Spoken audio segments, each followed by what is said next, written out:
Right now, I'm challenging myself to see if I can make 128 Regulation H teams that are each different from one another over the course of 128 days. Why 128, you might ask? At the end of the 128 days, we're going to do something special where we battle every team against each other in a single elimination bracket to see which team emerges on top. There will be some competitively strong teams, there will be some gimmick teams, and there will be some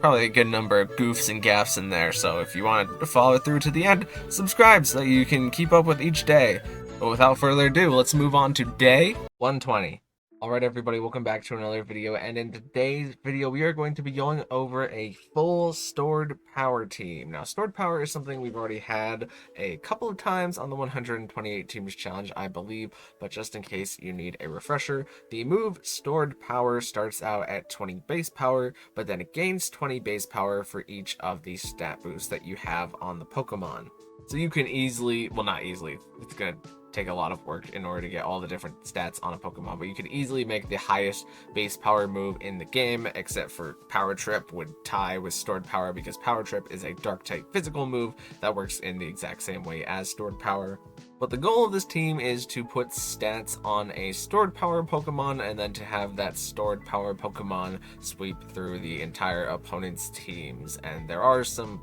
problems with that strategy, most notably the dark typing, which is completely immune to stored power, completely shuts down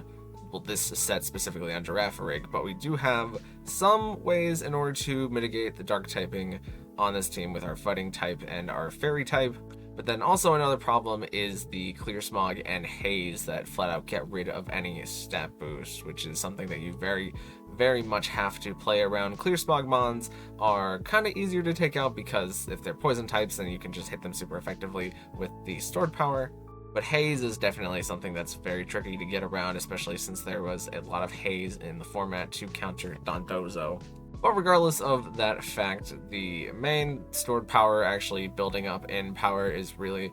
strong, and it was worth building a team around, definitely in the lower power formats. So starting off, we have Girafarig, not Farigiraf. And the benefit of using Girafarig is that we are not a fully evolved Pokemon, so we get to use the EVLA item, which will boost our defense and special defense. And we have all of our EVs put in defense and special defense, because not only will we be raising those stats, so we'll get better value out of those EVs that are added on to our base stats, but we'll also, have them in tandem with the EVLA, boosting our defense and special defense even further. And another benefit of using Girafarig over Farigiraf is that Girafarig has the ability Early Bird, which means that we will spend our sleep counters way faster. So if we get put to sleep by, say, an Amoonguss that goes for Spore, Spore will either have us wake up on the 1 turn, 2 turns, or 3 turns. So if we wake up on the first turn, Girafarig just doesn't spend a turn of sleep, which is pretty nice. And if we wake up on the 2nd turn or the 3rd turn, we only spend 1 turn of sleep, which is dynamically different. But then this also combos with the way that we heal ourselves in Rest, because Rest normally has you stay asleep for 2 turns. However, with the Early Bird, we only have to stay asleep for 1 turn. So we get a full heal and to clear our paralysis for just basically 1 turn of sleep and the turn that we go for Rest, which is really good. And then to combo with our stored power, we have the Calm Mind to give us a special attack and special defense boost, and we have the Agility to give us 2 boost of speed. And then we're Terra Dark on the Girafarig because we want to resist knockoff, but also things like Prankster, Encore are things that we can block using our Terra Dark that we really don't want to have affect Girafarig. Next up, we've got a support/damage dealer Pokemon in the Hisuian Lilligant, our fighting type, as we mentioned before, that we're going to be clicking close combat into hopefully all of the dark types that would want to try and get rid of Girafarig. It's going to be really hard for me throughout this entire video to say Girafarig and not Farigiraf. I've hard-coded it in my brain to say Farigiraf every time, and I'm struggling against it to just say Girafarig.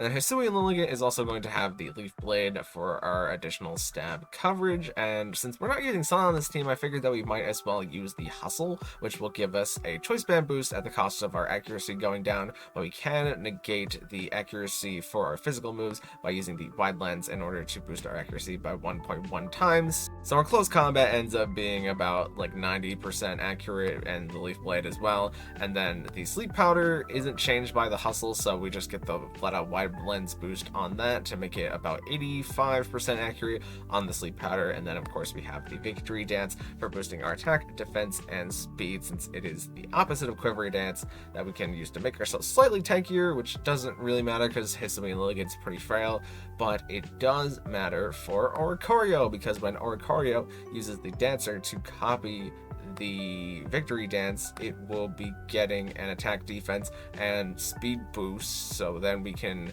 either use the speed boost or defense boost to make ourselves more tanky. We can also throw out the revelation dance with Oricorio, or we can generate our own special attack, special defense, and speed boost with our own quiver dance. And then once we have the victory dance or the quiver dance, we can then baton pass them into Girafarig or any other mon on the team that can afford to use the stat boost to make them tankier, and then Oricorio is hopefully taking the damage so that the Pokemon that's baton passing in doesn't have to take it or has gotten the stat boost so that the damage is basically nothing. We also have the Protect on Oricorio just so we can save ourselves for a turn that we want to go with our dance move with Lilligant, or if we just want to try and put our other stat boosting methods on Oricorio, then we can afford to do that. And Oricorio also has the Focus Sash just so that we can always take at least one attack into Oricorio's slot, and we're Terra Grass so that we can try to ignore the power moves on the Oricorio, but also so that we have some grass offense in our Revelation Dance, which can come in handy. Next up, we have another fighting type who is not an offensive fighting type by any means. We're going to be using this Riolu mostly as a support. We do just have the Bullet Punch just for getting the occasional Focus Sash that we need to get, but we have the coaching on Riolu and the substitute that we can set up in order to be a pseudo protect for at least one attack, or to ignore things like status moves like Thunder Wave and Spore. And we also have the Copycat on Riolu in order to copy the last move in battle. So since we have the Prankster priority for our coaching substitute and Copycat, Riolu can actually do a priority damage with different moves that were the last move used in battle, which we'll see a little bit later on during the battles. But Copycat is a really niche move that kind of have to really predict your opponent in order to know what they're going to do to get off the Copycat successfully, but Copycat can be really funny sometimes. But the most important thing that Riolu is going to be doing is throwing that coaching with the attack and defense boost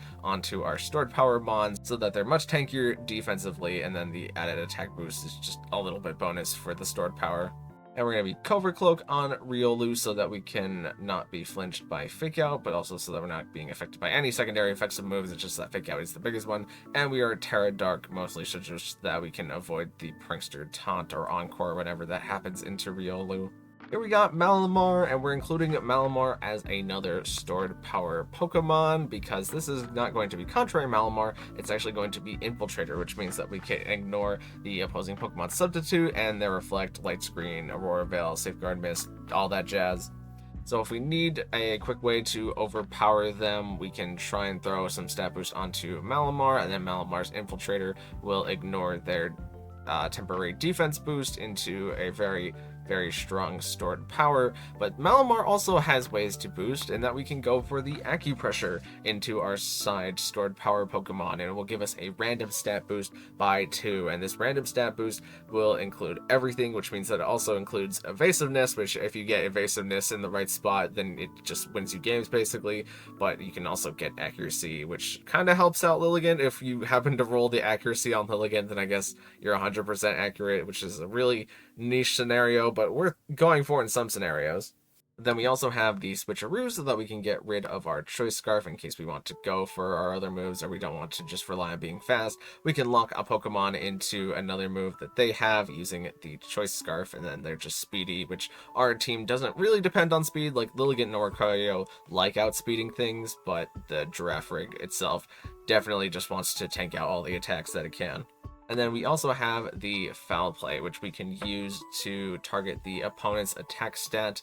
And we're Terra Ghost on Malamar just because Ghost helps us get rid of our bug weakness and turns it into a resistance, and it also just means that we're immune to Fake Out, so Ghost is really nice on Malamar. But the other thing about us running Foul Play on Malamar is that we can secretly combo it with Alcremie, because Alcremie has the signature move Decorate, which means that it will increase its target's attack and special attack by 2, so the Foul Play will deal double damage if Alcremie is able to Decorate into an opponent. It's just that Malamar starts out being faster than Alcremie, so that's not a super consistent idea to try to be pulling off, especially since you'll be giving your opponent a 2x attack and 2x special attack boost. It's much better to be trying to throw this boost onto your stored power Pokemon so that they can immediately go to a 100 base power stored power and have a 2x special attack on top of that. But Alcremie can also hold its ground just a tiny bit with damage, and the fact that we have the Dazzling Gleam in order to hit both of the opponents, and we have the Terra Blast with either Terra Normal, which isn't that great,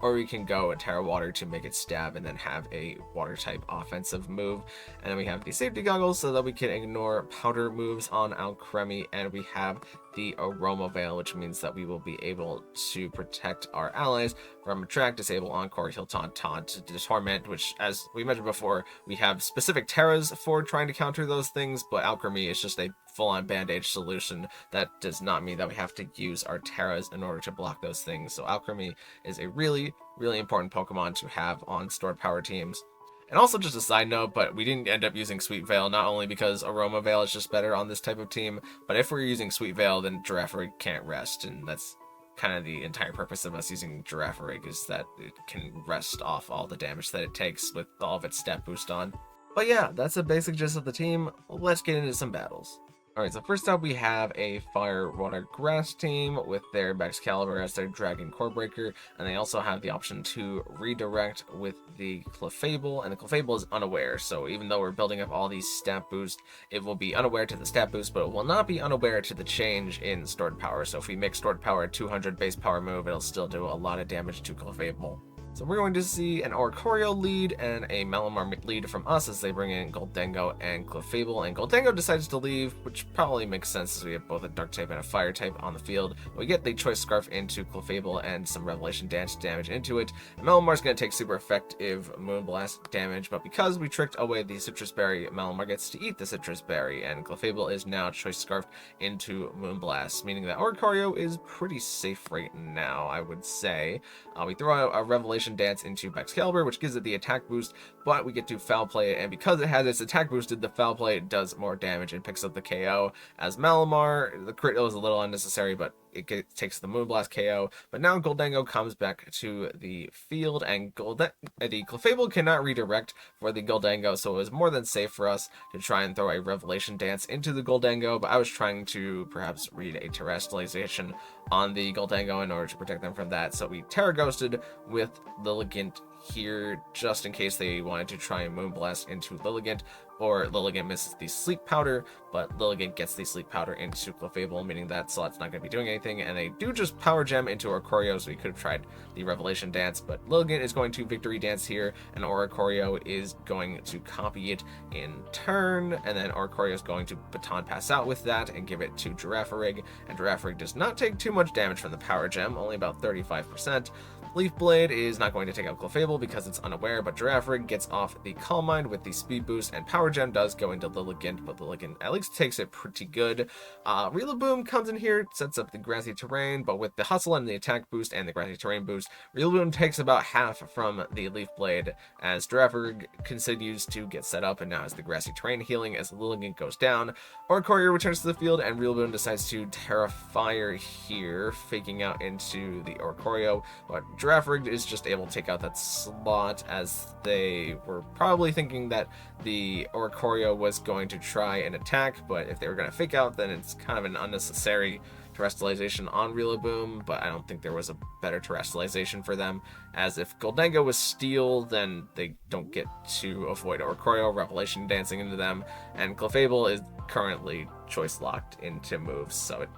it's also at like 10%, so it doesn't make sense to Terrestrialize Clefable here. But Clefable is going to return to the field, and we stored power into Gholdengo for over half of its health, as Power Gem comes into the Oricorio, but Oricorio is able to finish off Gholdengo with the Revelation Dance, and Clefable wakes up and it goes for Thunder Wave into the Oricorio, but at this point, because the Clefable's locked itself into Thunder Wave, it can't deal any damage to us, so Girafarig has a super easy endgame here. Here we have a team that just has a pretty good spread of mons here. Nothing that just looks super synergist, it's just that all of these Pokemon do very good things kind of independently of each other, and therefore can cover for each other's weaknesses that way. So we have Girafarig as the lead here, and Riolu is going to make an appearance as Amoonguss and Primarina come out. We coaching into Girafarig to give it a defense boost, and we get a Calm Mind off with Girafarig to get a bunch of boosts. And Hyper Voice, thankfully, is not going to be able to KO the Riolu here, as Riolu just barely lives that attack. But Amoonguss is going to put Girafarig to sleep, perhaps reading that it was the threat. We swap in Lilligant here in case they wanted to spore into the Riolu slot, but they should be choice specs on Primarina, so they are locked into that right now. We Terra Ghost the Lilligant in order to dodge the fake out here, and we get Leaf Blade into Primarina in order to take that out. And Girafarig wakes up and gets to go for another Calm Mind, but because Incineroar is a dark type, it's going to be immune to the stored power. So all that we can do with our Girafarig right now is just click stored power into the Pokemon that's next to Incineroar, which is still perfectly fine as we have a bunch of boost right now and it'll do a bunch of damage. Lilligant goes for the close combat into Incineroar and is able to take it out here, even with the Intimidate.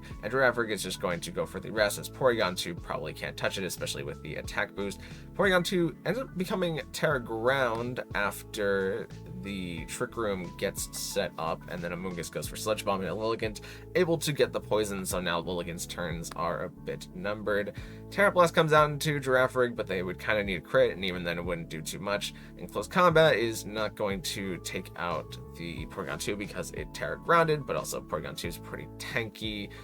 Terra Blast comes out and Girafarig gets to wake up from its rest sleep, and it goes for another Calm Mind just to make sure that we are shoring up the game here. And another Spore comes out into Girafarig as Porygon 2 goes for the Recover, but Girafarig gets the one-turn sleep, which means that it gets to wake up immediately, and stored power flat out gets rid of the Amoonguss. Leaf Blade comes out into Porygon 2 as Lilligant dies to the poison, and Riolu gets to come back in, who I bet you forgot about, and copycats the Leaf Blade just to add a little bit of insult to injury, and is able to take down Porygon 2 in a super funny manner. It's also worth noting that Incineroar could have terrestrialized into Ghost in that battle in order to avoid the close combat from the Hisui and Lilligant, but if it terrestrializes into Ghost, then it will be able to be hit by the Girafarig's stored power, so terrestrializing into Ghost for the Incineroar would actually probably benefit us in the long run. Okay, I originally wasn't going to include this battle in the video, but this is a blooper battle from when I messed up when I was trying to battle against the team that you just saw before, and we're gonna let this one play out. It pretty much goes the same way on turn 1. It's that I leave Girafarig and Riolu, and Primarina and Amoonguss come out and be coaching into the Girafarig and get the Calm Mind in order to reduce the special damage. Hyper Voice doesn't KO Riolu, and Spore comes out into the Girafarig, and here I swap in the Lilligant, and Girafarig wakes up immediately from the Spore and gets to get damage into the Amoonguss. Hyper Voice does damage from Primarina, and Sludge Bomb does some damage to Girafarig, but here we Sleep Powder into Primarina to put it to sleep in case it went for the terrestrialization, and Girafarig gets off the rest, and Amoonguss can't put Girafarig to sleep because it already put itself to sleep. But here Primarina decides to rip the Terra Steel, and Amoonguss just protects for whatever reason. Lilligant goes for the Leaf Blade, and a critical hit, so it does about half of Primarina's health, but Primarina gets the one-turn wake up and gets to Hyper Voice into Lilligant and Girafarig, and Primarina swaps into Incineroar here, and we unfortunately, because of our hustle, miss the close combat, and Calm Mind comes out, but Sludge Bomb KOs Lilligant, so Lilligant we lose here, which is really unfortunate because we really needed it to try and beat Incineroar, especially since we don't have anything with Alchemy to really deal damage into this Incineroar. But here we terrestrialize Girafarig to Dark, and we get rid of Amoonguss so that we can decorate into Girafarig to increase the base power of the stored power even further, as we lose our Eviolite and Porygon 2 comes out onto the field. Here I protect with Alchemy, and I try stored power into Porygon 2, but Porygon 2 actually lives it with all the boosts that we have, which is kind of a lie. It just goes for Terra Blast into Girafarig. Girafarig puts itself to sleep in order to get back to full health, and here I was supposed to click Dazzling Gleam with Alchemy, but I saw the capital D and was like, Dazzling Gleam. Well, no, I clicked Decorate into the Porygon 2, which I should have realized that I was clicking the wrong move whenever I was selecting a single target move instead of a spread move, but I accidentally gave the Porygon 2 a 2x special attack boost, which was definitely not the plan. I wanted to take it out with the Dazzling Gleam there, and that is not what happened. Flare Blitz comes out into Alchemy and does a lot of damage into it as Porygon 2 goes for the recovery here. Girafarig takes its one sleep turn for rest as Alchemy is gotten rid of by an Incineroar, and Porygon 2 gets a lot of Terry Blast damage into us. But now Riolu comes back to the field and gets a coaching defense boost on Girafarig as Girafarig wakes up and gets the Sword Power KO onto Porygon 2. And Flare Blitz does damage to Girafarig, and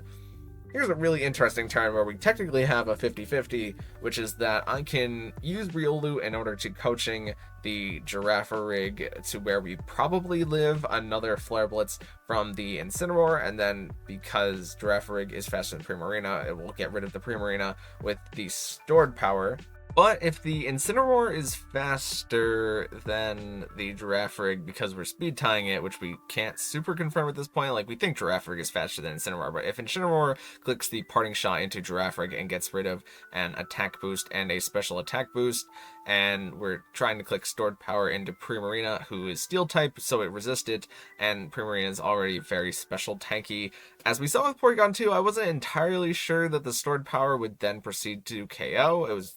probably pretty likely, and if you run the damage calcs, you probably say I'm an idiot with the amount of boost that we have on Girafarig for the stored power, but then we are cycling where I need the Incineroar in order to Flare Blitz. It would eventually end itself trying to kill Girafarig, and we're risking the crit every time it goes for the Flare Blitz, while Riolu, I guess, is just kind of here. But I figured that because I already messed up this battle by clicking the Decorate into the Porygon 2, that I would go for the funny idea, which is that I copycat the Flare Blitz, and if it lands in the Primarina, then it kills the Primarina, and then I get a free rest with Girafarig, where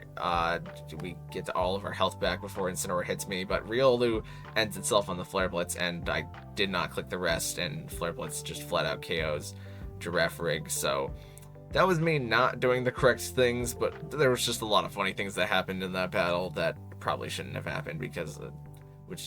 I clicked the wrong button. And lastly, we have a battle against a team that has two kind of unusual mons in the Quaquaval, who I really like Quaquaval for the sweeping ability, but they also have the Diglett for the Arena Trap, but also Diglett will tend to have a Focus Sash, so that way it can click the Endeavor into you to bring you down to low health, which is something that we don't want happening with our Pokemon that are trying to build stats, because the stats don't really help us if we're only on 1 health, defensively speaking. So we see that this game we lead with Malamar and Riolu as the opponent leads Diglett and Farigiraf, and we immediately substitute with Riolu so that we can get the Foul Play with Farigiraf, which does a good bit of damage. They Foul Play back into us, but our Malamar isn't actually a physical attacker, and they Trick Room with Farigiraf, but we can immediately copycat that with Riolu in order to reset the Trick Room and then get Foul Play into their Farigiraf. So the Farigiraf didn't really get to do anything, and we're only just taking Foul Play with Malamar. We Bullet Punch the Diglett just to get rid of its Focus Sash, and then we Foul Play into it in order to take it down,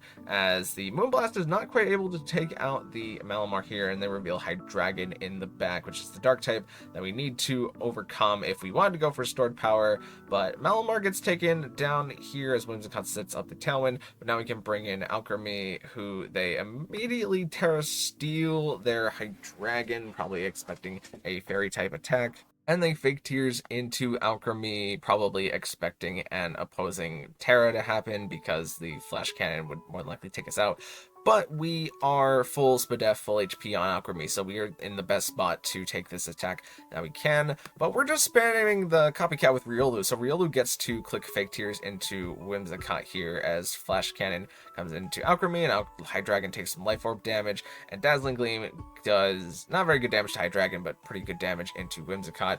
as they try to Encore into Alchemy, which doesn't work because of our ability, but it's not like Whimsicott really has anything else that it can do here. But we immediately copycat that Encore, which means that we can Encore the Hydreigon into clicking the Flash Cannon, which is the resisted move that Alchemy likes to see here, and Hydreigon takes more damage because it broke the sub on Riolu. And then what we see happen is that the Encore doesn't work because we are the Aroma Veil, as Riolu gets up another substitute in order to protect itself, and Flash Cannon goes into that substitute again, and Terra Blast is nearly able to take out Hydreigon, but the opponent's Tailwind wears off, and they just decide to go for the Fake Tears, as we Fake Tears into them, and that nearly gets Alchemy, but it only brings it down to 9%, as Terra Blast is able to take down their Hydreigon, and we Bullet Punch the Whimsicott, as Whimsicott finally decides to try and get rid of the Riolu, as we Dazzling Gleam into Whimsicott in order to take it out. So a game where we definitely got lucky because we didn't have to rely on the stored power strategy, but maybe it was because the opponent brought all of these Pokemon that could defeat a stored power strategy that we were able to counter their Pokemon. As we also had the Hisuian Lilligant in the back, so as long as Tailwind wasn't set up, we were definitely going to be able to outspeed the Hydreigon. So yeah, that was the stored power team, and I think stored power, it gets better every generation because there are more Pokemon that can do more kinds of stat boosting in every generation. Like, we didn't have Lilligant Victory Dance before, and even Oricorio Dancer is its own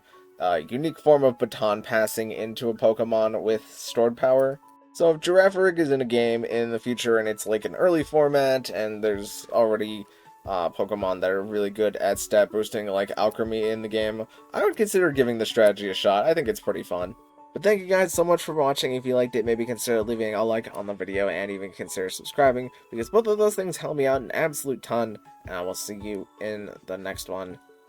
Thank you.